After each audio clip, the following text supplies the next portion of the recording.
ابھی ہمارے ساتھ بات کرنے کے لیے موجود ہیں سید اخلاق احمد. ان سے جانیں گے کہ کس طرح سے آج کیونکہ رمضان کا مبارک مہینہ چل رہا ہے اور کس طرح سے ہم اپنے آپ کو صحت مند رکھ سکتے ہیں, کس طرح سے الٹی سیدھی چیزیں کھانے سے بچیں, کس طرح سے جو بھی چیزیں بہتر ہوں گی ڈاکٹر صاحب بتائیں گے اس بارے میں, اور جانیں گے کہ اپنے آپ کو کس طرح سے ہنس پوش رکھیں اور اپنے روزوں کا جو ہے وہ مکمل طریقے سے پورا کریں. جی ڈاکٹر صاحب بہت بہت شکریہ آپ کا. دیکھیے, رمضان کا جو مہینہ ہے ایک بابرکت مہینہ ہے اور پورے سال ایک مسلمان اس مہینے کا انتظار کرتا ہے اور اس مہینے میں وہ قرب الہی حاصل کرنے کی کوشش کرتا ہے اپنے نیک کاموں کی وجہ سے, عبادات ریاضات جس میں کہ نماز ہے, روزہ ہے, زکوٰۃ ہے, خیرات ہے اور تلاوت کلام پاک ہے. حسب استطاعت ہر مسلمان اس کو انجام دیتا ہے, اللہ کے قریب ہونے کی کوشش کرتا ہے اور سحری سے افطار تک کھانا پینا ترک کر کے وہ اس بات کی کوشش کرتا ہے کہ یہ احساس ہو سکے کہ بھوک کی تکلیف کیا ہوتی ہے اور پیاس کی تکلیف کیا ہوتی ہے, تاکہ اس کو غریبوں کے متعلق بھی کچھ درد پیدا ہو, کچھ رحم پیدا ہو. یہ اس مہینے کی ایک برکت ہے کہ انسان ان چیزوں سے واقف ہوتا ہے. اگر ہم اس کے طبی جو اوصاف ہیں, طبی جو اس کے فائدے ہیں, اگر ہم اس کی طرف جائیں تو یہ بہت سارے بیماریوں کے اندر چھٹکارا دلانے میں مدد دے سکتا ہے. مثلا سب سے پہلی چیز اگر آپ غور کریں تو یہ جو ہمارا ایک درمیان شہر سے افطار تک اس بیچ جو ہم کچھ نہیں کھاتے پیتے, تو ایک مہینے کے لیے ہمارے جسم پر اور ہمارے ذہن پر ایک اثر پڑتا ہے, ایک نظم و نسق کی عادت پڑتی ہے, جس کی وجہ سے ہمارے نظام ہاضمہ یعنی ڈائجسٹو سسٹم کو ریسٹ مل جاتا ہے, معدہ آنتوں کو ریسٹ مل جاتا ہے اور ہمارے جسم کے اندر جو زہریلی مادے جمع ہو جاتے ہیں وہ بھی بآسانی خارج ہو جاتے ہیں, جس کو ہم ڈیٹاکسیفیکیشن بولتے ہیں.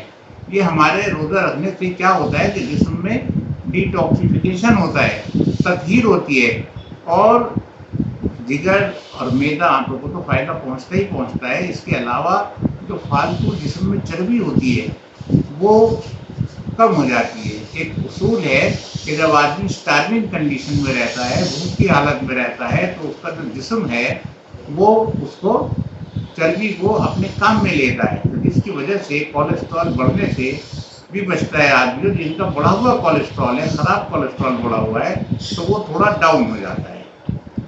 اور جب کولیسٹرول ڈاؤن رہے گا تو آپ کو ہارٹ کی جو شکایت خدا نہ کرے آنے والے وقت میں ہو سکتی ہے, اس سے آپ محفوظ ہو جائیں گے. ہائی بلڈ پریشر کی شکایت سے محفوظ ہو جائیں گے.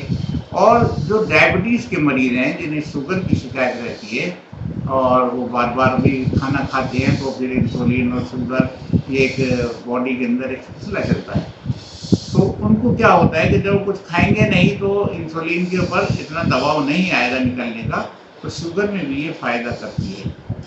اگر ہم روزے کو اہتمام کے ساتھ رکھیں اور رکھنے کے اندر بھی ہم یہ احتیاط رکھیں. دیکھیے ہمارے یہاں ایک ٹریڈیشن ہے, ایک روایت ہے, جسے ہم بولیں کہ کسٹم اینڈ ٹریڈیشن. تو وہ کیا ہے کہ سحری جو ہے بغیر کھجلا پھینی کے پوری نہیں ہو رہی. تو کھجلا پھینی جو ہے نا, یہ بچوں کے لیے بھی بڑے شوق کی چیز ہے, کوئی خراب چیز نہیں ہے, بہت جلدی تیار ہونے والی سحری ہے. اگر آپ کے یہاں کھجلا پھینی رکھا ہے, آپ نے اٹھ کر کے دودھ میں بھگو کے رکھ دیا اس کو, بس اس میں دھیان رکھیے کہ زیادہ آئلی نہ ہو. یہ چیزیں زیادہ آئلی چیزیں آپ کو بجائے فائدے کے تھوڑا نقصان دے سکتی ہیں. تو کھجلا پھینی ہے یا کوئی سالن ہے ہلکا سا, چپاتی ہے اور کوئی فروٹ ہے, دودھ ہے, یہ چیزیں آپ سحری میں اگر لیں گے تو دن میں آپ کو زیادہ بھوک کا اور پیاس کا احساس نہیں ہوگا.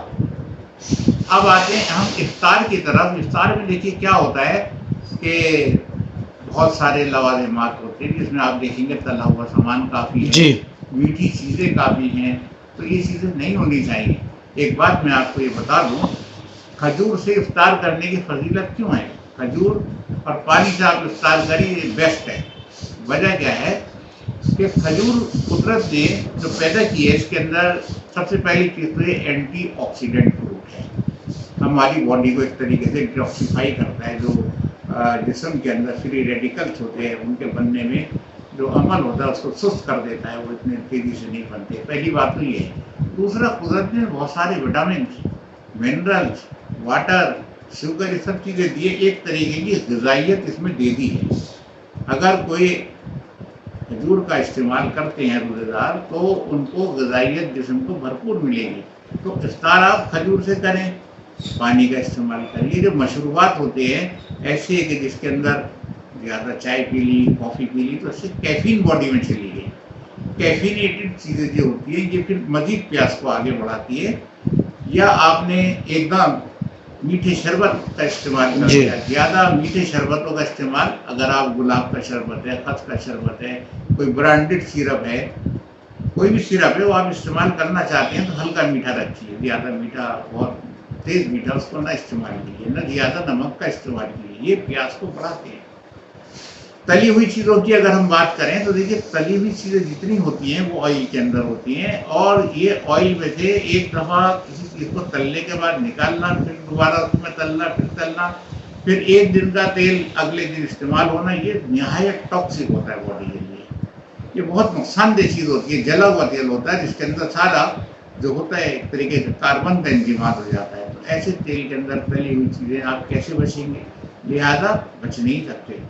آپ تلی ہوئی چیزوں کا کم استعمال کریں، نمک کا کم استعمال کریں، زیادہ میٹھی چیزوں کا کم استعمال کریں. کیفینیٹڈ آئٹم جو ہوتی ہیں جس میں کیفین پائی جاتی ہے، جیسے کہ چائے ہے اور یہ کافی وغیرہ ہے، اس کا ذائقے کے حساب سے تھوڑا بہت استعمال کر لیں. افطار کرنے کے بعد آپ نیکسٹ ڈے شہری تک وقفے سے مشروبات کا استعمال کریں، یعنی کہ پانی ہے، نیبو پانی ہے، ناریل پانی ہے، یا ویسے ہی پانی ہے جو بھی ہے، پانی پیتے رہیں تاکہ آپ کے جسم کے اندر ڈی ہائیڈریشن نہ پیدا ہو. یہ آپ کے جسم کو تراوٹ رکھ کے، ہائیڈریٹ رکھ کے.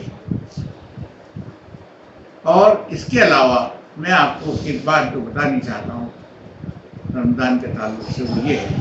دیکھیے رمضان المبارک ایک ایسا مہینہ ہے کہ جو ہمیں اجتماعیت کی دعوت دیتا ہے. دیکھا ہوگا آپ نے افطار کے اندر دوست احباب کو، رشتہ داروں کو مدعو کر لیا جاتا ہے اور وہ ایک گیدرنگ ہو جاتی ہے.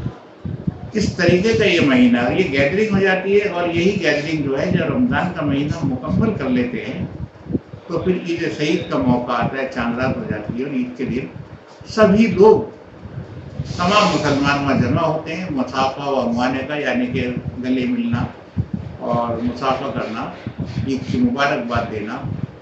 اور کچھ لوگ حسب استطاعت، کچھ لوگوں کو اللہ پاک نے ایسی استطاعت دی ہوتی ہے، ایسا جذبہ دیا ہوتا ہے کہ وہ اپنے جو جگہیں ہوتی ہیں، کشادہ کوئی جگہ ہے وہاں پر مٹھائی کا اور معقول و مشروبات کا انتظام کرتے ہیں، اور اپنے بھائیوں کو وہاں لے کے جاتے ہیں یا مدعو کرتے ہیں. وہ لوگ وہاں آتے ہیں اور تھوڑا بہت ان کے ساتھ وہ شریک ہوتے ہیں عید کی خوشیوں میں، اپنی عید کی خوشیوں میں شریک کرتے ہیں. کیونکہ پورے رمضان ان کو یہ احساس ہوتا ہے کہ غریب آدمی بھوک اور پیاس کی شدت کیسے برداشت کرتا ہے، تو اس کو اپنی خوشیوں میں شامل کرنے کے لیے عید کے دن وہ اجتماعیت کے ساتھ ایسا لے کرتے ہیں. ہم تو یہی کہیں گے کہ جو مسلمان صاحب استطاعت ہوں، اللہ پاک ان کو ایسے ہی عمل کی توفیق عطا فرمائے، اور عید کے دن ہماری جو بھی عبادات، ریاضات ٹوٹی پھوٹی جو بھی ہم نے کی ہیں، یا جو بھی احتیاط کی ہے، جو بھی اللہ کے قریب گئے ہیں، جیسے بھی ہم نے معافی تلافی کی، اس کو قبول کر لے اللہ پاک، اور ان خوشیوں کو آئندہ بھی ہمیں دیکھنے کا موقع دے.